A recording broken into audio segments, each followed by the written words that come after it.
नमस्कार। चलिए आज एक सफर पर चलते हैं, एक ऐसी प्राचीन ध्वनि की गहराई में जो ऋग्वेद के पन्नों में हजारों सालों से गूंज रही है। ये अनंत अग्नि की एक वैदिक यात्रा है। एक पल के लिए कल्पना कीजिए, सुबह होने से ठीक पहले का अंधेरा, और उस अंधेरे को चीरती एक पवित्र अग्नि की पहली लौ, और साथ में एक ऋषि के धीमे धीमे मंत्रों की गूंज जो सीधे ब्रह्मांड की चेतना से जुड़ रही है। देखिए, ये जो अग्नि है, ये जो यज्ञ का पवित्र काम है, ये सिर्फ एक पूजा पाठ या रस्म नहीं थी। इसे तो हमारे अस्तित्व का, इस दुनिया का केंद्र माना जाता था। एक ऐसी धुरी जो पूरे ब्रह्मांड का संतुलन बनाए रखती थी। तो ये थी उस पहली भोर की एक झलक। लेकिन सवाल ये है कि ये विचार आखिर आया कहाँ से? चलिए इस गहरी सोच की जड़ों को समझने के लिए अपनी यात्रा शुरू करते हैं। अब देखिए, इस विशाल ज्ञान के समंदर को समझने के लिए हम अपनी यात्रा को एक खास मंत्र पर टिकाएंगे। ये मंत्र सबसे पुराने ग्रंथ ऋग्वेद से लिया गया है, और इसी श्लोक में वो प्राचीन गूंज छिपी है जिसे हम आज सुनना चाहते हैं। ये मंत्र हमें सीधे ऋग्वेद के तीसरे मंडल तक ले जाता है। यहाँ हमें पता चलता है कि इसे ऋषि गाथी कौशिक ने सबसे पहले महसूस किया था, और ये उस ब्रह्मांड की शक्ति को समर्पित है जिसे वो अग्नि कहते थे। मतलब ये हमें सीधे उस जमाने से, उस स्रोत से जोड़ देता है।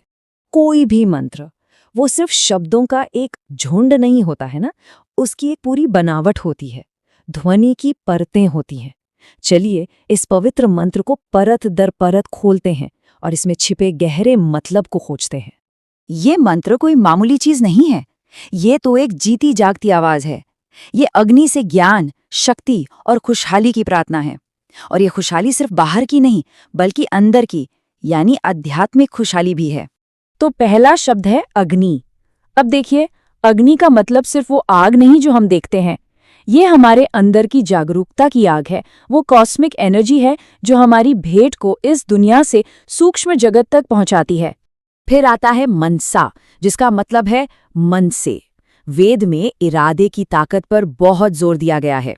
कोई भी रस्म तभी असरदार होती है जब उसे एक फोकस्ड और साफ मन से किया जाए।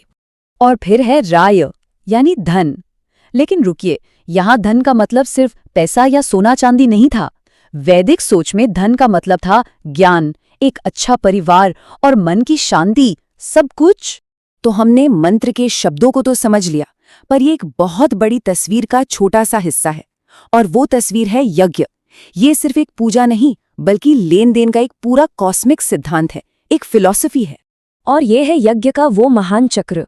ये वैदिक सोच को दिखाता है कि कैसे सब कुछ एक दूसरे से जुड़ा हुआ है। एक ऐसा इकोसिस्टम जहां हमारे काम का सीधा असर पूरे ब्रह्मांड के संतुलन पर पड़ता है। और इस पूरे दर्शन का जो दिल है, जो सार है, वो इस एक सिद्धांत में है। दिव्य शक्तियों का पोषण करो और वो तुम्हारा पोषण करेंगी। ये एक दूसरे की देखभाल और संतुलन की कितनी गहरी सोच है। अच्छा, तो हजारों साल पुरानी ये बात आज की इस मॉडर्न दुनिया में हमारे लिए क्या मायने रखती है? चलिए देखते हैं कि आज के दौर में हम अपने अंदर की आग को कैसे जला सकते हैं। देखिए, यज्ञ का सिद्धांत है सबकी भलाई के लिए बिना स्वार्थ के काम करना। और आज के ज़माने में जहां हर कोई सिर्फ अपने बारे में सोचता है और पर्यावरण की परवाह नहीं करता, ये सिद्धांत एक बहुत शक्तिशाली दवा की तरह है। और एक बड़ी हैरान करने वाली बात, प्राचीन ग्रंथों में दावा किया गया है कि आग में डाला गया सिर्फ 10 ग्राम शुद्ध घी अपने सूक्ष्म प्रभाव से 1 टन हवा को साफ कर सकता है।